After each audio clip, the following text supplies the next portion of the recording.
اور حدیث کے الفاظ ہیں کہ اگر کسی نے ایک چھوٹی سی رسی بھی یہ کہہ کے مال غنیمت میں سے اٹھا لی تھی کہ خیر ہے اس کی کیا ورت ہے، میں اس کو بغیر اجازت کے گھر لے جاؤں، وہ رسی بھی لا کے رکھتی. یہی تو صحابہ کرام کا فرق تھا، سمعنا واطعنا، سنتے تھے اطاعت اختیار کر لیتے تھے. یہی فرق ہے صحابی میں اور وابی میں، اور یہی فرق ہے صحابی میں اور بابی میں. اسی تو ہم کہتے ہیں کہ نہ میں وابی نہ میں بابی، میں ہوں مسلم علمی کتابی. صحابی تو ہونے کا ہم دعویٰ نہیں کر سکتے، اس کے ایکویلنٹ ہم نے اس دور کے لیے علمی کتابی یعنی مسلم ہونا چاہیے بندے کو. تو ان لوگوں کا معاملات کا وہ صحیح بخاری میں ایک اور حدیث ہے، عثمان بن مظعون ایک بوڑھے صحابی تھے. ابو الاعلیٰ کہتی ہیں کہ وہ میں ان کی خدمت کیا کرتی تھی، وہ فوت ہو گئے. نبی علیہ السلام جب آئے تو میں نے کہا کہ اے عثمان، اللہ کے ہاں تو تیرے لیے جنت ہے. نبی علیہ السلام نے فرمایا کہ ام الاعلیٰ تمہیں کس طرح پتا چل گیا کہ یہ جنت میں ہے؟ ہائے ہائے ہائے ہائے ہائے. اس کا جواب پتا کیا بنتا تھا آج کے دور میں کہ یا رسول اللہ علیہ وسلم، آپ کی امت کے تو ادنا ادنا اولیاء علم غیب جانتے ہیں، کشف القبور جانتے ہیں، جنت و دوزخ کے فیصلے کرتے ہیں، تو میں تو آپ کی صحابیہ ہوں، میں تو اولیاء کی سردار ہوں، میرے پاؤں کی خاک بھی اولیاء سے افضل ہے، تو مجھے نہیں پتا چلے گا؟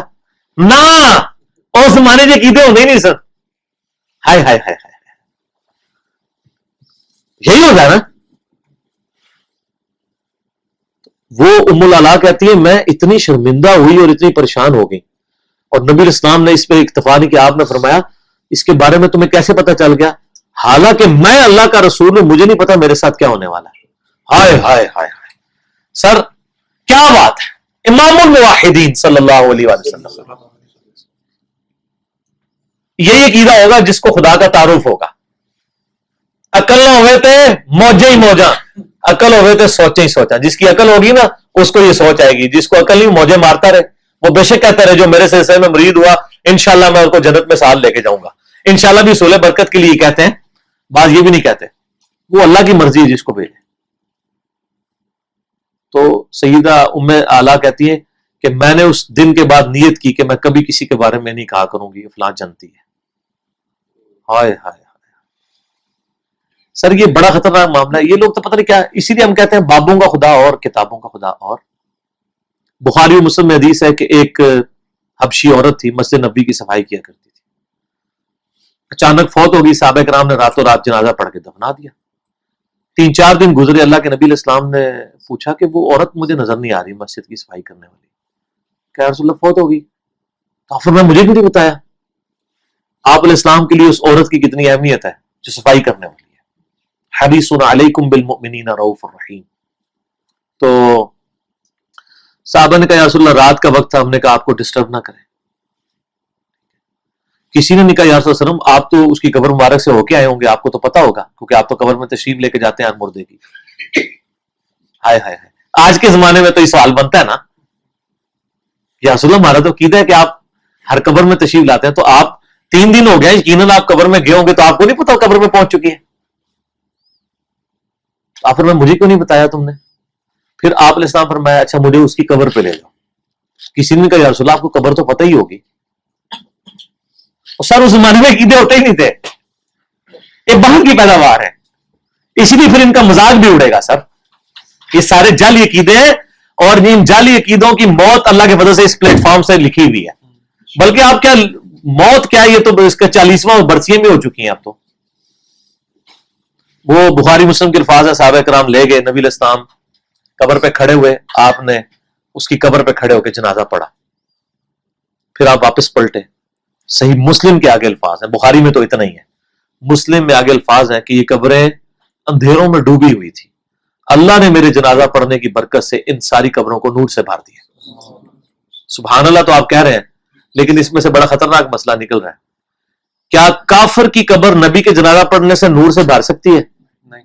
تو اس کا مطلب مسلمانوں کی قبریں تھیں، اور نبی الاسلام کے زمانے میں جن مسلمانوں کی قبریں تھیں وہ بریلوی دیوبندی اہل حدیث ہی ہوں گے نا. تو سر آپ لوگ کتنے جنت کی گارنٹی کے لیے پھر رہے ہیں؟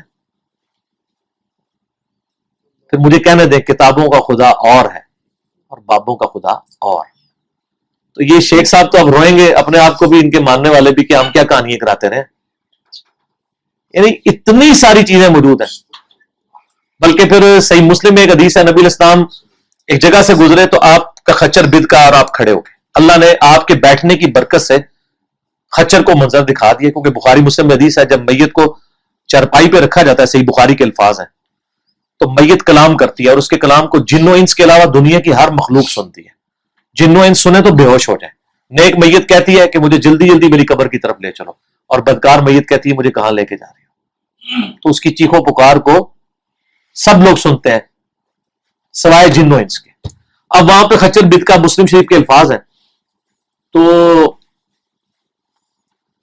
نبی اسلام نے لوگوں کو اکٹھا کر کے کہا کہ یہاں پہ یہ قبریں کن کی ہے, تو بتایا گیا یہ زمانہ جاہلیت میں مرنے والوں کی قبریں, یعنی کافروں کی. تو آپ صلی اللہ علیہ وآلہ وسلم نے کہا کہ ان دو قبر والوں کو عذاب ہو رہا ہے, اور کسی بڑے سبب سے نہیں, ایک پیشاب کے چھینٹوں سے نہیں بچتا تھا اور دوسرا چغلی کھایا کرتا تھا. ایک تو حدیث یہ والی ہے. دوسری وہ جو خچر والی حدیث ہے نا, یہ تو حدیث بخاری مسلم ہے. خچر والی حدیث میں آتا ہے کہ نبی اسلام نے اس میں وہ آپ نے پھر ٹہنی توڑی, ایک دونوں قبروں پہ رکھی اور کہا جب تک یہ ہری رہیں گی عذاب میں تخفیف ہوتی رہے گی. پھر آپ صلی اللہ علیہ وسلم نے فرمایا سب کے سب مل کے اللہ کے حضور جہنم کے عذاب سے پناہ مانگو, اللہم انی اعوذ بک من عذاب جہنم. تو سب نے مانگی. پھر کہا عذاب قبر سے پناہ مانگو, اللہم انی اعوذ بک من عذاب القبر من فتنۃ المحیا والممات من شر فتنۃ المسیح الدجال. پھر آپ علیہ السلام کے الفاظ ہیں صحیح مسلم میں کہ میں نے ارادہ کیا کہ اللہ سے دعا کروں کہ تمہیں عذاب قبر سنوا دے. دکھانے والی تو کہانی ختم,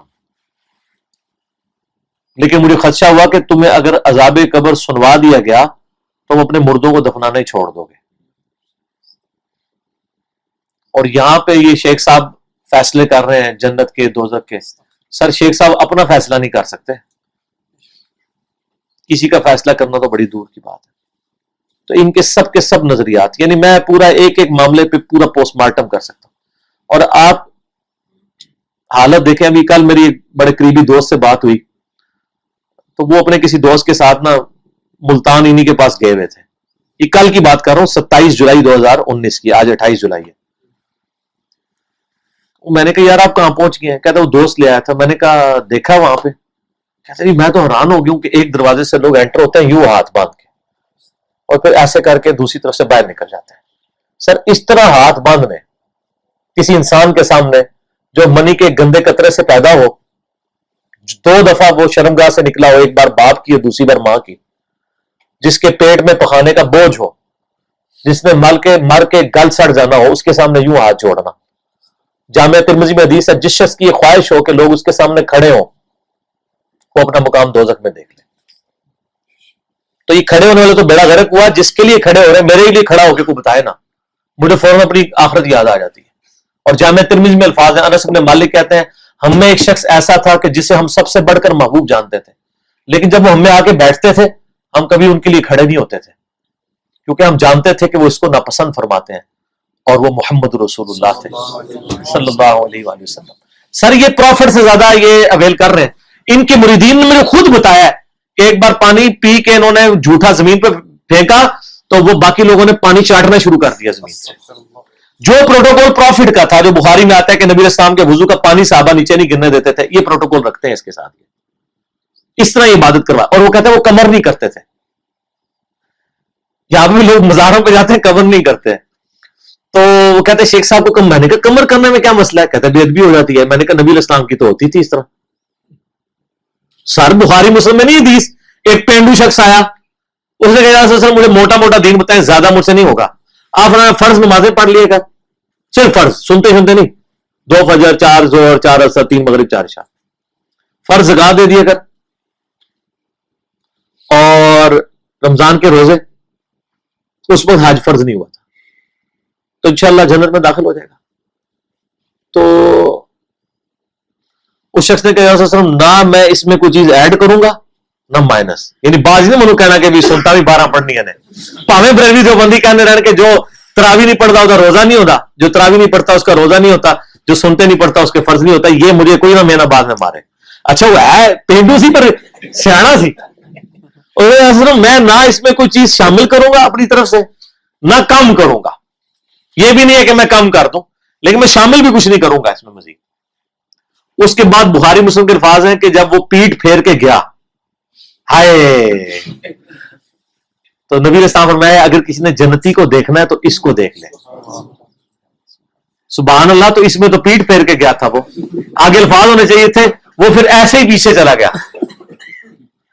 تو نبی علیہ السلام کو تو صحابہ پیٹ کر کے جاتے تھے، وہ گستاخ رسول نہیں. تو آڈے بابے انہوں نے قبروں میں پیٹ کرتے گستاخ. آئے سبحان اللہ. سر پھر ایک بار جھوم کے کہو نا، پہلے کہو سبحان اللہ، اس کے بعد کہو کہ نہ میں وابی نہ میں وابی، میں ہوں مسلم علمی کتابی. آمدہ کسی بزرگ بابے کوئی بھی آ جائے، انہوں پیٹ کر کے جانی اور کہنا میں نے سنت پہ عمل کیا صحابہ کی. تو آپ دیکھ لیں انہوں نے کیا دین بنایا ہوا ہے. اور جو پیٹ نہیں کرنے والی تھی وہ یہ کر رہے ہیں. وقال الرسول یا رب ان قوم اتخذوا هذا القرآن مہجورا، سورہ الفرقان آیت نمبر 30. اور رسول اللہ شکایت کریں گے، اے اللہ میری امت نے قرآن کو پیٹ کے پیچھے ڈال دیا تھا. یہ جو پیٹ تھی نا کہ قرآن کو پس پش نہیں ڈالنا، فزیکلی پیٹ نہیں، انٹلیکچولی کہ اس کی تعلیمات سے روگردانی کرنا، وہ تو ماشاءاللہ یہ نعوذ باللہ من ذالک کر رہے ہیں. تو ان کے بہت بڑے بڑے دعوے ہیں. اور پھر ان کی آپ محافل دیکھیں، سب سے بڑی بات وہاں ایک خالی کرسی رکھی ہوتی ہے. پورے ملک میں آپ کہیں چلے جائیں، ہمارے جیلوں میں بھی ہوتا ہے. ان کو پوچھیں خالی کرسی کیا کر رہی ہے، باقی سارے نیچے بیٹھے. وہ کہتے ہیں روحانی طور پہ شیخ صاحب موجود ہیں. شیخ صاحب کو کرسی کی ضرورت ہے؟ روحانی طور پہ یعنی روح کو کرسی کی ضرورت پڑتی ہے. اور پھر شیخ صاحب کے بارے میں دعوے ہیں جی مدینہ شریف نماز پڑھتے ہیں، مکہ شریف پڑھتے ہیں. اور حالت یہ ہے کہ وہ اتنے بلکی ہیں کہ لفٹ لگائی ہوئی ہے ان کو بلڈنگ کے اوپر چڑھانے کے لیے، وہ سیڑھیاں نہیں چڑھ سکتے، اتنے بلکی ہیں وہ. یہ مولا فضل الرحمان صاحب کے جو بھائی ہیں لطف الرحمان صاحب، ان کو بھی آپ بھول جائیں اگر آپ ان کو دیکھ لیں. تو جو بندہ مدینہ شریف جا کے نماز پڑھتا ہے وہ اس بلڈنگ میں لفٹ کے ساتھ اوپر چڑھتا ہے. پھر بھی ماننے والوں کو بات نہیں آتی ہے کہ یار ایک دفعہ بغیر لفٹ کے اوپر چڑھ کے بتا دیں، لیکن ٹانگیں بھی نہیں استعمال کرنی، کیونکہ مدینہ شریف وہ ٹانگوں پہ چل کے تو نہیں جاتے نا، اڑ کے جاتے ہیں نا. تو ساری بزرگی کھل جائے گی. سب کہانیاں چل رہی ہیں، سب دعوے چل رہے ہیں جھوٹے، اور لوگ پاگل بنے ہوئے ہیں. تو یہاں بھی کہتے ہیں وہ روحانی طور پہ موجود ہیں. اور اس پہ تر رہا یہ جب دعا کرواتے ہیں تو ان کی ریکارڈڈ دعا چلاتے ہیں. یار ریکارڈڈ دعا بھی کوئی دعا ہوتی ہے؟ دعا تو اللہ اور بندے کا ریلیشن شپ ہے جس میں آپ نے اللہ سے فزیکلی مانگنا ہے. یہ تو اسی طریقے سے ہے کہ میں ایک دعا ریکارڈ کر لوں. آپ کو پتا ہمارے سنت اذکار جو ان کے بزرگوں کو صوفیاء کو کوئی نہیں آتے، ان کو جو کارڈ دے رہے ہیں چند ایک وظائف تو سنت سے ثابت ہے، باقی تو ان کے اپنے خود ساختہ ہے. میں ان کو چیلنج کرتا ہوں سارے صوفیاء کو انکلوڈنگ دس کہ نبی علیہ السلام کے صبح و شام کے آلموسٹ 25 اذکار ہیں جو بخاری مسلم ابو داؤد ترمذی ابن ماجہ میں آئے ہیں. مجھے زبانی سناتے ترجمے کے ساتھ تو میں کہہ نہیں رہا، وہ تو آنے ہی نہیں ہے.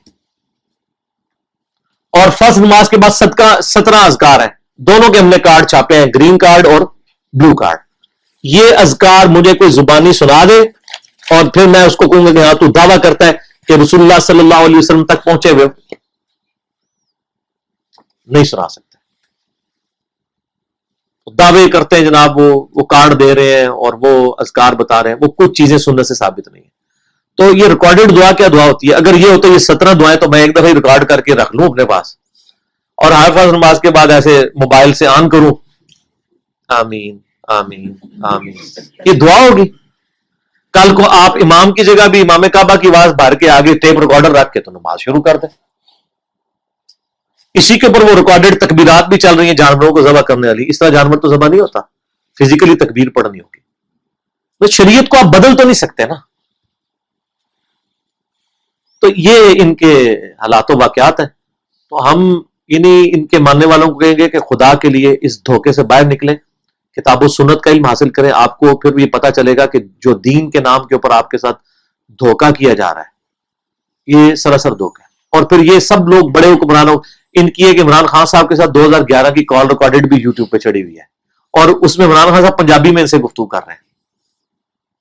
مجھے یعنی بڑی خوشی ہوئی کہ پنجابی ان کو آتی ہے. میرا خیال نہیں تھا کہ اتنی ٹھیٹ پنجابی بولتے ہوں گے. وہ یوٹیوب پہ آپ جا کے دیکھ لیں. شیخ صاحب عمران صاحب، شیخ صاحب بھی لکھ کے عمران خان صاحب لکھے تو فون کال، تو وہ ان کو 2011 میں وہ جو ہے پہلے عہد کرواتے ہیں، وہ جو عہد وہ پیری مریدی والا جو ہوتا ہے اسی کی ایک ماڈرن فارم انہوں نے بنائی ہوئی ہے اور اذکار والا کارڈ اور اس میں درود شریف لکھا ہوتا ہے اور درود شریف بھی آدھا صلی اللہ علیہ وسلم.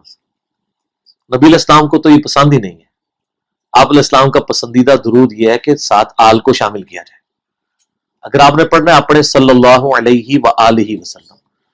بخاری مسلم میں حدیث ہے کہ نبی علیہ السلام پہ جب یہ آیت نازل ہوئی ان اللہ و ملائکتہ یصلون علی النبی، تو صحابہ نے کہا یا رسول اللہ صلی اللہ علیہ وسلم آپ نے ہمیں سلام تو سکھا دیا نماز میں، السلام علیکہ ایھا النبی. یہ بخاری میں حدیث ہے 4797، مسلم میں 908 انٹرنیشنل نمبر کے مطابق. اب ہمیں جو ہے درود بھی سکھا دیں، سلام تو سکھا دیا. تو آپ نے کہا کہ کہو اللہم صلی علی محمد وعلی آل محمد کما صلیت علی ابراہیم وعلی آل ابراہیم انک حمید مجید. اللہم بارک علی محمد وعلی آل محمد کما بارکت علی ابراہیم وعلی آل ابراہیم انک حمید مجید. لہذا یہ جو درود بھی سکھا رہے ہیں نا، یہ نبی علیہ السلام کا محبوب درود نہیں ہے جب تک صلی اللہ علیہ وآلہ وسلم پورا نہیں پڑھیں گے. میں نہیں کہتا کہ صلی اللہ علیہ وسلم پڑھنا گناہ ہے، نعوذ باللہ، یا یہ غلط ہے. نبی علیہ السلام کے ساتھ جو آپ عشق کا دعویٰ کر رہے ہیں نا، یہ بڑا عشق کا دعویٰ کرتے ہیں. ان کی یوٹیوب پہ ویڈیو سب چڑھی ہوئی ہیں، آقا جی کے کتے ہیں وو وو وو وو. سر آپ ہنس رہے ہیں، یعنی یہ وہ نعرہ لگواتے ہیں، وہ کہتے ہیں آقا جی کے کتے ہیں، اور پیچھے جو نیچے والے ہیں وہ کہتے ہیں وو وو، وہ سکھاتے ہیں کہ آپ یہ کہو وو وو. تو نبی علیہ السلام کو تو یہ کتے پسند نہیں ہے. وہ کہتے ہیں ہم عشق میں کہہ رہے ہیں کتا بڑا وفادار ہوتا ہے. اور پھر دلائل دیکھیں کیا دیتے ہیں، یہ بھی دیتے ہیں، بریلوی دیوبندی بھی دیتے ہیں. وہ کہتے ہیں جی سیدنا علی کے لیے حیدر کا لقب ہے کہ وہ شیر خدا ہے، حمزہ ابن عبد المطلب کے لیے ہے وہ شیر خدا ہے. تو اس کا مطلب جو ہے وہ مانوی تو نہیں ہے. یہ کیا گستاخی ہے، شیر کی تو دم ہوتی ہے. وہ صفت کے طور پہ بیان ہوا ہے شیر خدا، ٹھیک ہے. وہ کہتے ہیں استعارہ ہم کتے کے ساتھ کرتے ہیں، کتا بڑا وفادار ہوتا ہے. سر کتا وفادار تو ہوتا ہے لیکن کتا نڈس بھی ہوتا ہے. دوسرا آپ نے برا نہیں ماننا، آپ کے بیٹے کو ہم اگر کہنا شیر دا پتر تو آپ کو اچھا لگے گا، اور جو کتے دا پتر کہیے تھے استعارے کے طور پہ مدینے دے کتے دا پتر ہضم ہو جائے گا. مدینے کے شیر کا بچہ کہیں گے تو سب کو اچھا لگے گا. یا کوئی شخص کہ میں شیر دا پتر ہاں، اس کی بجائے وہ کہ وہ والا. اور صحیح مسلم میں حدیث ہے حضرت جبرائیل علیہ السلام نبی علیہ السلام کے گھر کے باہر کھڑے ہوئے. آپ کے اس وقت ظاہر آپ کو گھر کے دروازے نہیں ہوتے تھے، صرف پردہ ہوتا تھا. تو کوئی کتے کا بچہ جو ہے وہ نبی علیہ السلام کی کوئی پلا چھوٹا آپ کی چرپائی کے نیچے آ کے بیٹھ گیا. تو جبرائیل نے کہا کہ ہم اس گھر میں داخل نہیں ہو سکتے جہاں پہ کتے ہوں، تو آپ اس کو پہلے اپنی چرپائی کے نیچے سے نکال لیں. سر ظاہر ہے کتا کہہ رہے ہیں یہ اپنے آپ کو، ٹھیک ہے. کتا تو پھر یہ ہے، کتے کا یہ سٹیٹس ہے.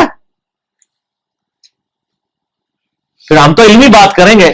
اسی لیے ان کے پاس آخری حل پتہ کیا ہوتا ہے، کہتے ہیں بس علم بس کا نہیں ہو یار، زیادہ علم نہ حاصل کرو بندہ گمراہ ہو جاتا ہے. سر ہم کہتے ہیں زیادہ نہیں، آپ تھوڑا سا بھی حاصل کر لینا آپ گمراہی سے باہر نکل جائیں. کوئی جی عشق کے چلے نمبر لے گئے، عشق میں سب کچھ جائز ہے. سر ہم کہتے ہیں ابو داؤد ترمذی نے ماجہ میں حدیث ہے ایک شخص نے آ کے نبی علیہ السلام کو سجدہ کیا. آپ صلی اللہ علیہ وآلہ وسلم نے فرمایا سر اٹھا، یہ کیا کر رہا ہے؟ اس نے کہا کہ جی میں کوفے کے پاس ہیرا نامی شہر تھا، وہاں گیا تو میں نے دیکھا لوگ اپنے سردار کو سجدہ کرتے ہیں. تو میں نے کہا کہ ہم آپ کو سجدہ کریں.